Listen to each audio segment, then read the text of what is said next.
ونعوذ بالله من شرور أنفسنا ومن سيئات أعمالنا. من يهده الله فلا مضل له ومن يضلل فلا هادي له. أشهد أن لا إله إلا الله وحده لا شريك له وأشهد أن محمدا عبده ورسوله. يا أيها الذين آمنوا اتقوا الله حق تقاته ولا تموتن إلا وأنتم مسلمون. يا أيها الذين آمنوا اتقوا الله وقولوا قولا سديدا يصلح لكم أعمالكم ويغفر لكم ذنوبكم ومن يطع الله ورسوله فقد فاز فوزا عظيما.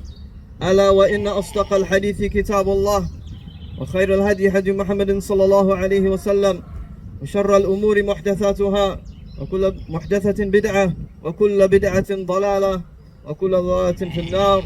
ثم أما بعد. We begin by praising Allah subhanahu wa ta'ala and seeking His aid and assistance and seeking refuge in Allah subhanahu wa ta'ala from the evil of our own souls and the evil of our own wrongdoing. Whomsoever Allah guides, then certainly none can misguide, and whomsoever Allah subhanahu wa ta'ala has left misguided, then certainly none can guide. I bear witness that none has the right to be worshipped except Allah, and that Muhammad sallallahu alayhi wasallam is His servant and final messenger. Brothers and sisters in Islam, indeed the best speech is the book of Allah subhanahu wa ta'ala, and the best guidance is the guidance of Muhammad sallallahu alayhi wasallam, our beloved and noble prophet and messenger. Ikhwati wa akhawati fillah, my brothers and sisters in Islam, Alhamdulillah, Wallahu Akbar, we praise Allah subhanahu wa ta'ala and we declare His greatness on this day of Eid, Eid al-Adha. Brothers and sisters, this Eid is known as Eid al-Adha because it is the Eid wherein we sacrifice. And if we look at this Eid, which coincides with the Hajj, the pilgrimage to Mecca, we find that there are many themes of sacrifice throughout the Hajj. Brothers and sisters, Allah subhanahu wa ta'ala has mentioned to us that Ibraheem alayhi salam, his noble prophet and messenger Ibraheem, was a good example for us. And if we look at Ibraheem and the family of Ibraheem alayhi salam, we find that their lives were filled with sacrifice and struggles for the sake of Allah subhanahu wa ta'ala. And in that we benefit and we learn. Ibrahim alayhi salam, he called to the oneness of Allah subhanahu wa ta'ala, to worshipping Allah subhanahu wa ta'ala alone, tawheed, without compromise. And because of that, he was harmed and he faced hardship from his people and they wanted to kill him. Ibrahim alayhi salam had to sacrifice by leaving his land for the sake of Allah subhanahu wa ta'ala and practicing his religion. But Allah subhanahu wa ta'ala askanahu fi baladin atyab, He let Ibrahim alayhi salam live in a better land, and that was in the land of Sham. And Ibrahim alayhi salam, with the love that he had for his father, who was a noble man in his people or amongst his people, he did not let that love of his father prevent him from establishing Tawheed, nor did he let that love of his father allow him to fall into shirk or compromise his religion in any way. And Ibrahim alayhi salam had to leave his father and the religion of his forefathers for the sake of Allah subhanahu wa ta'ala, to establish Tawheed. And Allah subhanahu wa ta'ala afterwards, He made Ibrahim alayhi salam Abul Anbiya. He made him the father of all the prophets and messengers that came after him, because they came through his lineage. And we see that from the family of Ibrahim alayhi salam, his wife Sarah, she was not able to produce a child. But when Allah subhanahu wa ta'ala tested her and she was firm in that test, she was given Hajar. She was given Hajar as a woman slave, a slave girl. And she, Sarah, may Allah be pleased with her, she gave Hajar to Ibrahim alayhi salam so that he could have a child. And that, no doubt, and for the sisters, they understand this better, that is a great sacrifice on behalf of a wife, to help her husband get married to another woman so that he could have a child. And from that, Allah subhanahu wa ta'ala blessed Ibrahim to have Ismail with Hajar.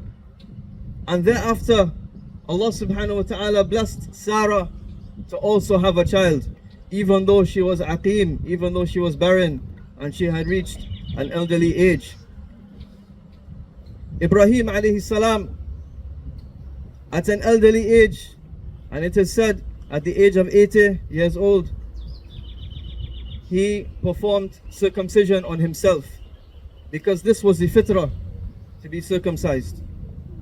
And we see that Ibrahim alayhi salam was blessed to have 2 children later on in life. It is said that when he was at the age of 120 years old, and Allah subhanahu wa ta'ala knows best. Ibrahim alayhi salam was commanded to leave his family, his first child Ismail and her mother Hajar in Mecca. Mecca, that wadi, that valley that was completely empty. It had no one living there. It had no vegetation, no water. But Allah subhanahu wa ta'ala commanded him to make that sacrifice. And Ibrahim alayhi salam followed. He followed the command of Allah Azza wa Jal. When Hajar asked him, is this from the command of Allah subhanahu wa ta'ala? And he said yes. She said that Allah subhanahu wa ta'ala will not leave them. Allah subhanahu wa ta'ala will not leave them, but He would protect them. In other words, He would provide for them. And Ibrahim alayhi salam, he made dua for them. Brothers and sisters, Mecca became what it is today after it was nothing.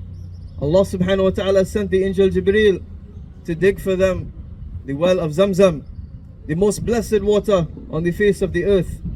After that valley was dry and barren and had nothing in it, they had the most blessed source of nutrients. And from thereafter, the tribe of Jurhum, they came to live with Hajar. And from that, Ismail alayhi salam, he benefited, ta'arraba, and he became Abu al-Arab. Ismail alayhi salam, after mixing with Jurhum, he became the first to speak Fusha. And that in itself is a blessing. And Mecca was provided rizq, provisions from all around the world. And of course, Ibrahim alayhi salam, he was visited by strangers.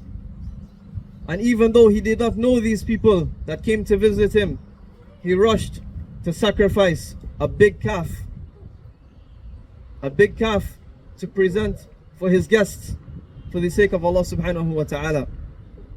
And it turned out, brothers and sisters, that these guests were actually angels sent from Allah subhanahu wa ta'ala, and they were sent to give them glad tidings of Ishaq.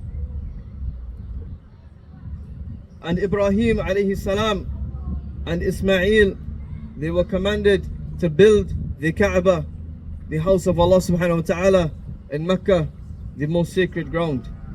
And they built this house by themselves with their own 2 hands. And they helped each other in building this. And now the Kaaba is the Qibla of the Muslims all around the world.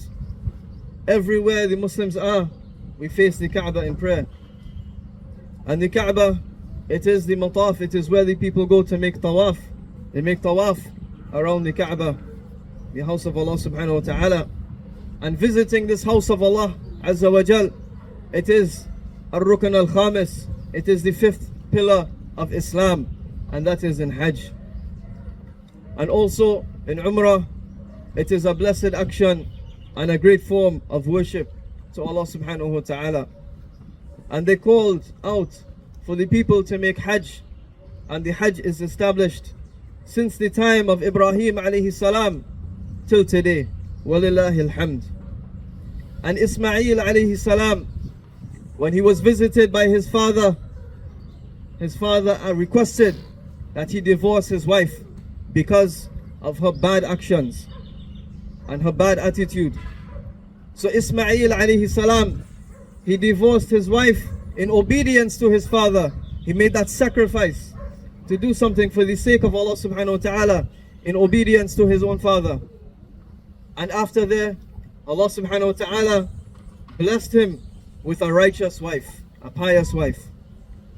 And of course, brothers and sisters, the most well-known and the greatest sacrifice that was requested of Ibrahim alayhi salam and the family of Ibrahim alayhi salam was that Allah subhanahu wa ta'ala requested him to slaughter his own son.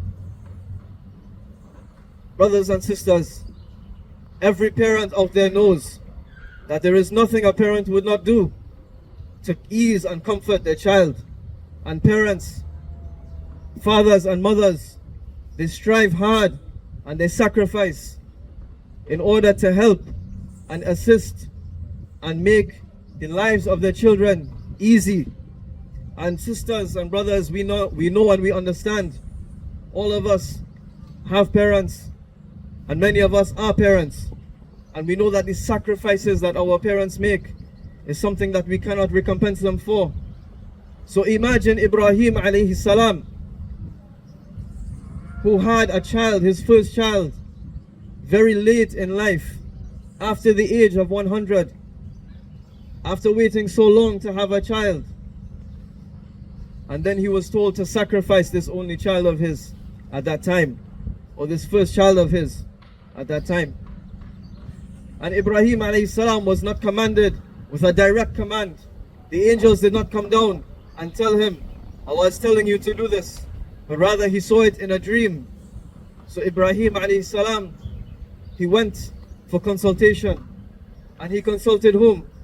Ismail, the one who was being commanded to be sacrificed. And what was the response of Ismail alayhi salam? He said that you will find me sabiran, you will find me patient, if this is what Allah subhanahu wa ta'ala commands. So look, brothers and sisters, at the great sacrifice that was made. Ibrahim alayhi salam having to tell his child that Allah subhanahu wa ta'ala has commanded him to slaughter him. And Ismail alayhi salam telling his father to fulfill the command of Allah subhanahu wa ta'ala, and that he will be patient upon that. And when Ibrahim alayhi salam laid Ismail down for the sacrifice, it is then, at that point, when the blade was ready and he was ready to be killed, that Allah subhanahu wa ta'ala stopped him, and he replaced Ismail with a great ram. Brothers and sisters, this Eid is the Eid of sacrifice. So let it be a lesson for us that when it comes to our worldly desires, this is nothing for the sake of Allah subhanahu wa ta'ala for us to sacrifice. When it comes to leaving off haram, it is nothing for us to sacrifice. We should find ease in that. And brothers and sisters, if we want to know how to sacrifice, then we should look at Ibrahim alayhi salam, because every sacrifice that Ibrahim and his family alayhim salam, every sacrifice and struggle that they made for the sake of Allah subhanahu wa ta'ala, it was easy for them because it was built upon tawheed, built upon knowing that Allah subhanahu wa ta'ala will replace whatever they sacrifice for his sake with something better. And this is what we find throughout their lives. Brothers and sisters, today, alhamdulillah, wallahu akbar, is the day of Eid, the Eid of sacrifice. So my brothers and sisters, go forth and sacrifice. Eidukum Mubarak. Alhamdulillah.